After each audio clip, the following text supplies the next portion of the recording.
Dan dalam posisi seperti ini, apa yang ditulis Kiai Imad itu bukan tesis. Assalamualaikum warahmatullahi wabarakatuh. Selamat malam teman-teman. Saya baru bisa tapping malam-malam. Tadi siang saya ketemu Gusti Bandoro Pangeran Haryopno. Eh, Kalian tahu saya terlibat untuk menyusun apa ya? Titik awal pohon Silsilah Wangsa Mataram. Tentu saja garis laki-laki. Walaupun saya merasa masih keturunan Mataram, tapi karena dari garis nenek ya saya dikeluarkan aja lah, nggak bisa dipakai contohnya DNA saya gitu kan. Apalagi kalau dengan moyang saya yang raja dimaksud itu saya keturunan ke-9, jadi sudah nggak ada sisanya. Tapi kalau garis laki-laki kan beda, mau sampai kiamat juga tetap kan. Dan itu kenapa kita pakai Gusti Yudaningrat dan Gusti Benowo. Keduanya kan terpisah kakek bersama sekitar 300 tahun ya. Ya kira-kira 2 atau 3 senip lah, beda beda beliau berdua itu. Yang kedua tentu saja ini pengumuman. Saya melihat ada beberapa yang kesulitan download buku saya. Itu tolong masuk saja ke Telegram channel saya. Kalau kalau emailnya yang diinput benar, saya bisa bantu untuk resend link. Tapi kalau yang di email yang diinput salah, maka email yang salah yang punya orang lain itu yang mendownload mendownload buku saya itu. Anda keliru membelikan orang. Ya, download lagi lah pakai yang paling murah 10.000 itu. Kalau sudah sudah salah input tuh nggak ada koreksinya di dashboardnya. Mau diapakan gitu ya. Kalau saya ngasih masternya ya tidak elok, itu di luar eh, kerangka kerja saya dengan platformnya gitu. Itu kenapa kemarin ada saya buat paling murah itu, jaga-jaga juga kalau kasusnya seperti itu. Walaupun ngumpulkan bahannya ya terlalu murah. Tapi sekarang kembali ke topik lah. Ada 2 topik yang saya ingin bahas malam ini ya. Yaitu pertama, apakah satu itu apa yang ditulis Hemat itu tesis. Yang kedua, apakah ilmu nasab itu ilmiah gitu ya.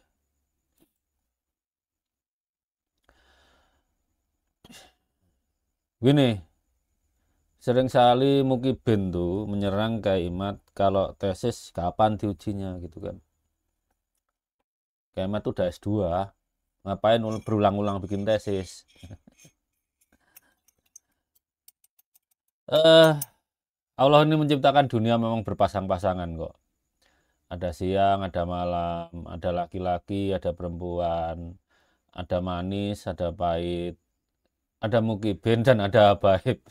Jadi Mukibin ini tahunya kalau tesis itu adalah tugas akhir S2. Itu kelihatan nggak pernah kuliah kalau kayak gitu tuh. Karena kalau yang diajari kuliah dan nyemak itu kan tahu tesis. Definisi tesis itu nggak cuma satu. Ya memang tugas akhir itu tesis. Tugas akhir S2 tuh. Sebenarnya tugas akhir S3 juga tesis, tapi untuk membedakan yang dinamai disertasi gitu.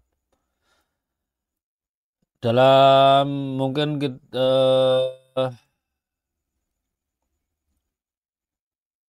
kalian bisa lihatlah di Wikipedia yang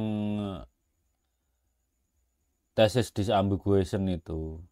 Macam-macam kan, nggak cuma satu. Tapi dalam hal ini tuh kalau maksudnya tesis dalam masalah nasab itu tesis dalam filsafat. Ada tesis, ada antitesis, ada sintesis. Tesis itu siapa yang pertama menyatakan pendapatnya untuk diuji, untuk dilawan, untuk divalidasi. Kemudian tentu saja yang melawan namanya antitesis. Nah, itu backward, bolak-balik, saling tentang gitu. Setelah kok terjadi kompromi, jadinya sintesis. Kalian semua ini lahir karena sintesis, nggak percaya. Pertama, ayah kalian nyatakan cinta. Kedua, ibu kalian pertama nolak. Ketiga, ayah memperbaiki tesisnya. Nembak lagi, bolak-balik sampai ibu kalian bosan, akhirnya milih nerima ayah kalian, jadilah sintesis. Ya seperti itu. Ya kan? Saya itu nembak istri saya juga nggak langsung diterima kok. Tapi kan pantang menyerah gitu. Anak-anak saya dua itu ya hasil sintesis. Tesis saya menyatakan cinta pertama kali nggak mau. Ya Pak Leni aja di laki-laki itu sepanjang belum ada saingan, ataupun kalau berani bersaing juga, ya itu antitesisnya jadi banyak kalau punya saingan. Dan dalam posisi seperti ini, apa yang ditulis Kiai Imad itu bukan tesis. Yang jadi tesis itu adalah klaim keluarga Balwi kalau mereka keturunan Imam Husain. Tesisnya, antitesisnya, ya apa yang ditulis Kiai Imad itu. Mereka tidak terbukti bernasab ke Imam Husain. Karena menurut standar ilmu sejarah yang modern, bukan ilmu nasab loh ya, itu tidak memenuhi syarat pencatatannya. Bukti primernya nggak ada. Kalian tanya Mas Rumel lah, bukti primernya Ubaidillah pernah hidup di mana. Padahal yang sejaman itu kan kira-kira Raja Balitung di Kerajaan Medang aja ya. Nah, itu Kerajaan Medang itu udah posisi deklan kan, kalah besar dengan ketika di zaman Raja Daranindra, Samara Grawira, Samara Tungga. Akhirnya kan Nusantara dibelah dua. Yang di Jawa jadi haknya Pramodawardhani, yang di luar Jawa jadi haknya Balaputra Dewa. Itu pun Raja Balitung yang, seingat saya Raja Balitung deh, yang kira-kira sejaman dengan Ubaidillah itu. Itu ada catatan siapa ayahnya, siapa ibunya. Ibunya selir itu. Eh yang Ubaidillah yang dikatakan mustahil mutlak nggak ada itu. Kalau menurut ilmu sejarah modern, bukti primer itu harus ada. Ya seperti perbandingannya antara negara Kertagama dengan para raton. Negara Kertagama itu kan bukti primer, para raton bukti sekunder. Kalau Balawi ini nggak cuma bukti primer, sekundernya nggak ada, adanya tertier. Kemudian, ya ingat metode ilmiah yang diwariskan oleh Hasan Al-Haytami itu. Kalau nggak dibaca, habis itu jadikanlah musuhmu, jadikanlah apa yang kamu baca, maaf, jadikanlah dirimu menjadi musuh apa yang kamu baca. Hajar dari segala sisi. Itu dari abad 10, Hasan Al-Haytami. Balawi mengklaim sebagai keturunan Nabi. Yuk kita ajar dari segala sisi. Dari ilmu sejarah gimana ya? Biologi gimana ya? Namanya keturunan itu kan biologi ya. Yuk kita tes. Kalau nggak ada buktinya kan harusnya nggak usah dipercaya. Itu kalau saya gitu sih sebetulnya nggak usah repot-repot pikiran yang ilmiah itu kayak pikiran saudara-saudara kita Muhammadiyah itu loh. Kalau orang mengklaim keturunan Nabi tidak menyajikan bukti bahwa secara historis dan biologis itu terbukti, ya klaim itu gedabrus. Sesimpel itu kan. Itu bentuk kehati-hatian biar orang nggak main klaim. Jangan-jangan mukanya Arab dikit gitu udah melayu keturunan Nabi, wacilaka. Ya. Jadi posisi tesis itu pendapat pertama yang harus dipertahankan. Itu aja kalau kalau ini kan filsafat ya. Itu ya kalau orang pacaran kayak tadi lah. Saya nembak istri saya nggak mau, terus caranya merayu gimana dia mau. Saya nembak dia itu tesis. Dia nolak saya itu antitesis. Saya perbaiki tesis lagi sampai dia mau. Terus akhirnya sintesis, kami menikah, bikin anak itu sintesis. Gitu. Terus sekarang yang terakhir, apakah ilmu nasab itu ilmiah? Itu ilmu nasab itu bisa ilmiah, bisa tidak. Ilmiah itu kan kerja sistematik untuk mencari kebenaran. Jadi usaha keras untuk mencari kebenaran gitu kan. Jadi di The Science Council itu ilmiah adalah usaha dan aplikasi pengetahuan dan pengertian terhadap fenomena alam dan fenomena sosial yang mengikuti metodologi sistematik berdasarkan bukti. Makanya dikatakan ilmu pengetahuan. Tahu, ya kan. Ya memang ada yang beberapa membedakan dalam ilmu pengetahuan dan sains ya oke lah, itu perkembangan lebih lanjut ilmu pengetahuan jadi sains itu. Tapi dasarnya itu tahu. Kalau nasab misalnya Mbah Mun percaya nasabnya Bahlawi, Mbah Nawawi percaya nasabnya Bahlawi, Mbah Hamid percaya nasabnya, itu percaya. Percaya dengan tahu itu dua hal yang berbeda. Anda tahu itu 1 meter kan pasti ngukur. Tapi Anda percaya 1 meter kalau dibohongi 90 cm gimana coba? Mbah Mun, Mbah Nawawi, terus Mbah Hamid itu kan korban penipuan pengungsi-pengungsi Yaman itu. Gitu aja soalnya waktu mau nggak percaya juga nggak bisa nolak.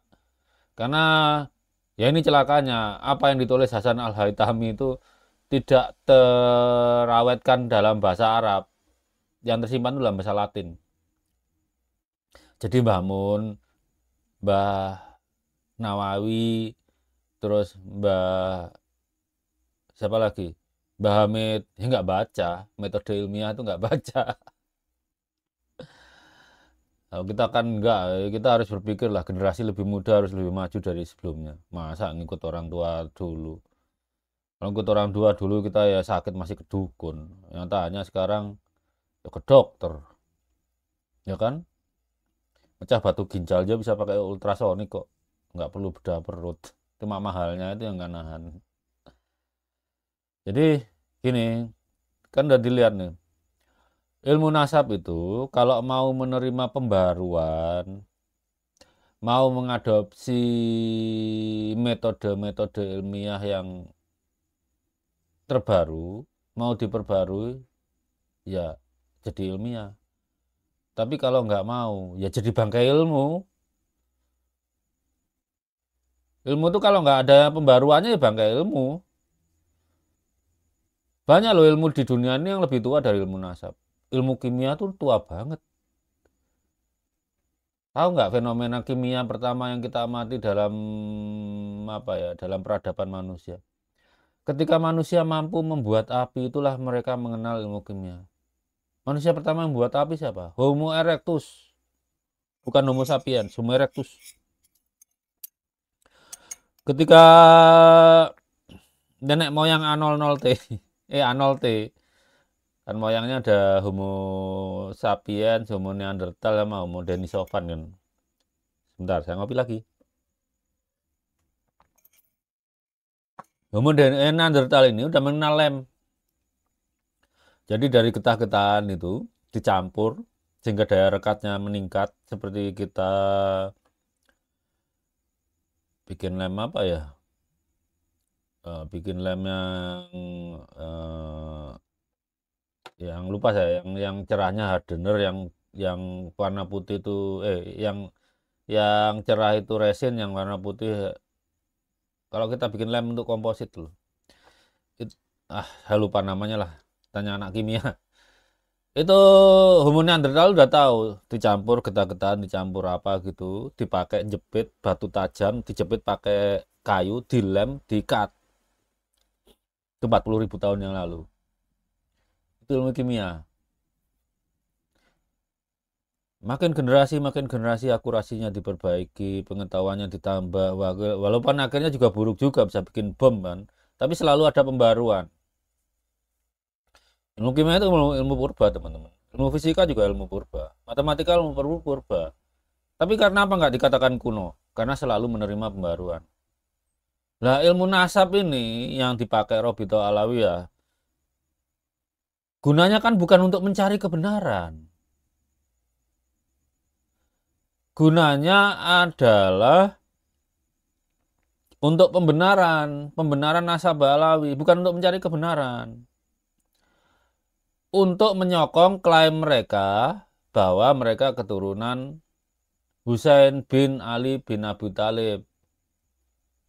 Padahal dasarnya bukan tahu, makanya nggak bisa dibilang pengetahuan. Loh, pencatatannya jauh setelahnya kok. Tahu dari mana? Tahu dari Hongkong. Hongkong zaman segitu belum ada. Jadi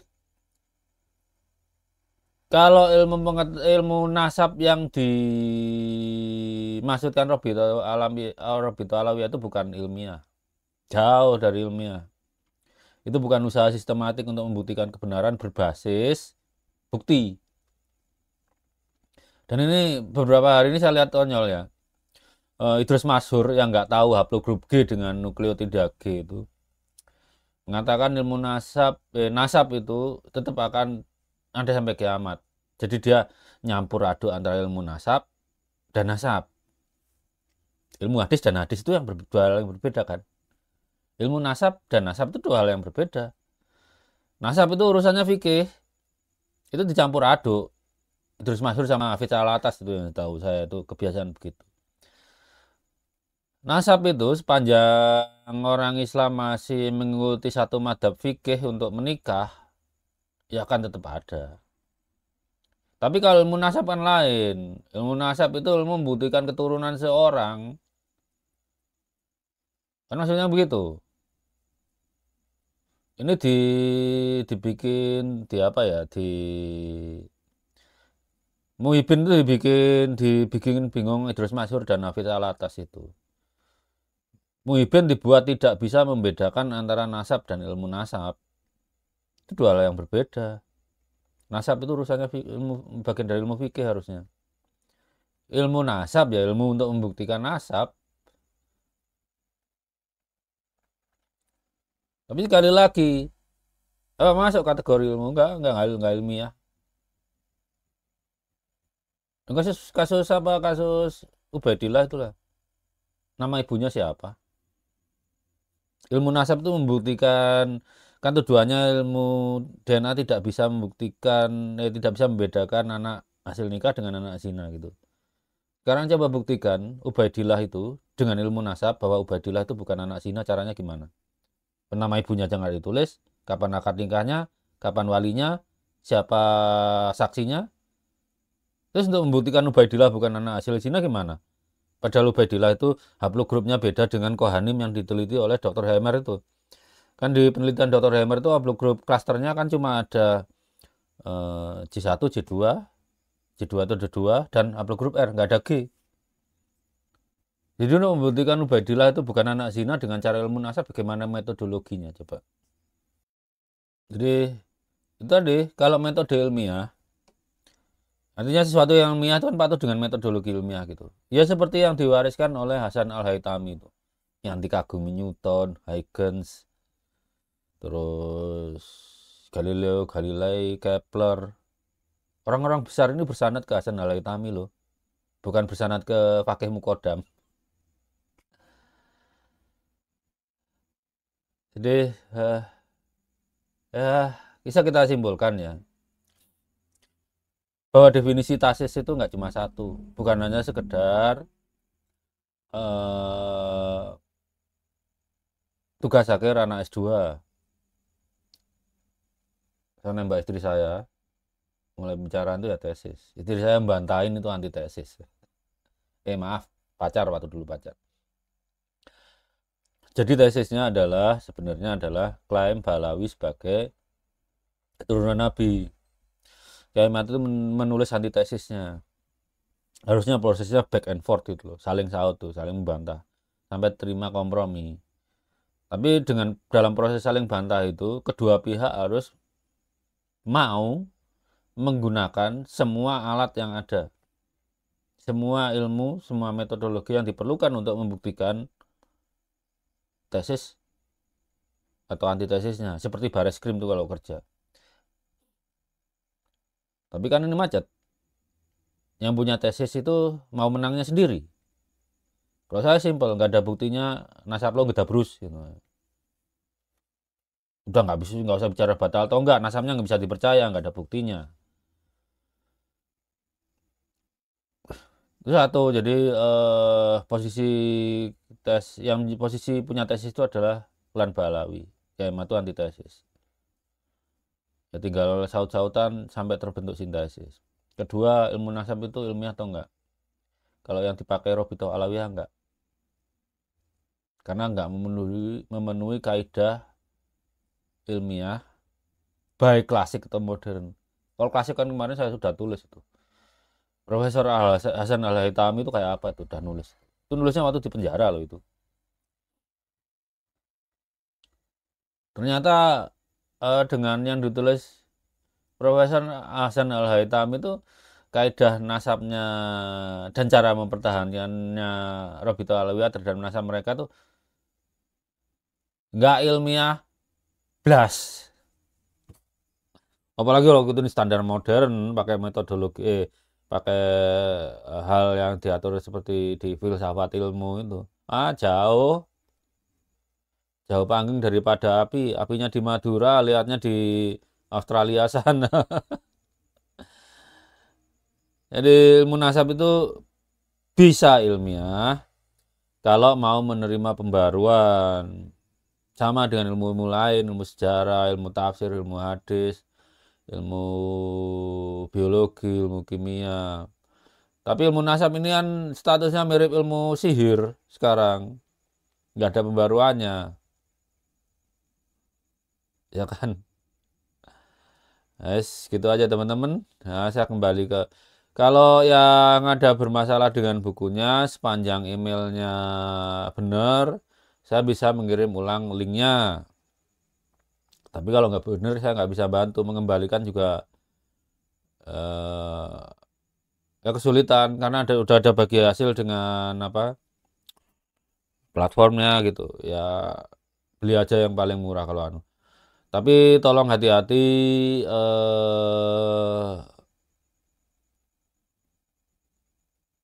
ngisi emailnya jangan sampai salah. Kedua, untuk yang sudah beli, ini kemarin saya lihat, saya pura-pura beli ceritanya. Itu ternyata file PDF-nya mutunya menurun dengan yang saya upload, bookmarknya hilang gitu ya. Untuk itu nanti akan saya buatkan versi EPUB-nya agar enak kalau dibaca di layar kecil di HP misalnya. Kalau untuk dicetak konsumsi sendiri ya jangan disebarluaskan, pelanggaran hak cipta itu. Kalau untuk konsumsi sendiri dicetak itu ya PDF-nya boleh. Itu jadi EPUB-nya nanti saya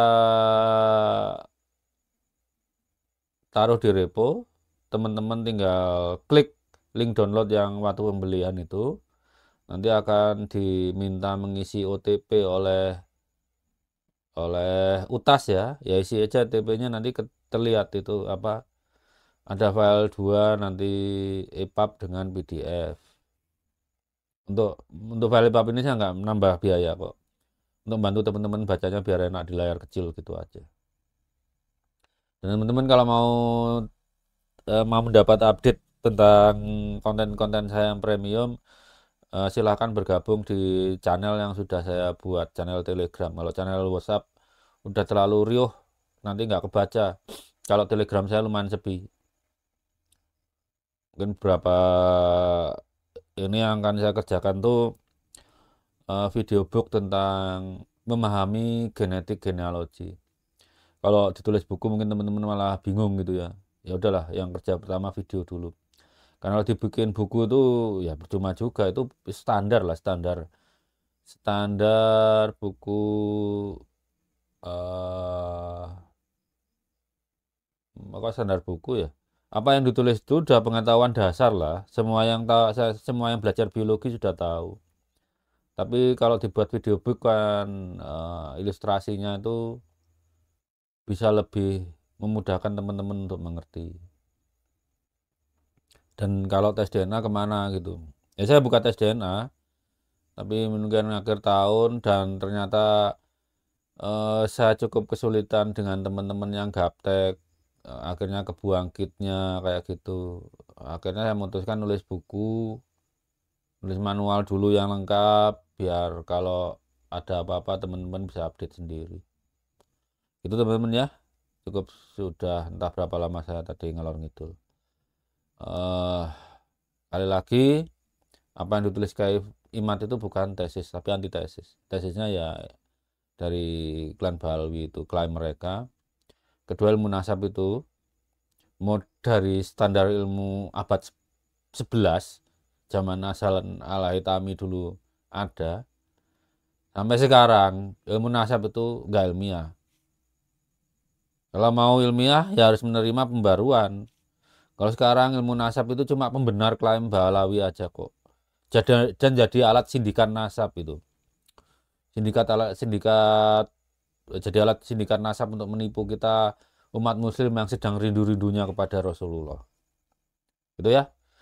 Selamat malam. Wassalamualaikum warahmatullahi wabarakatuh.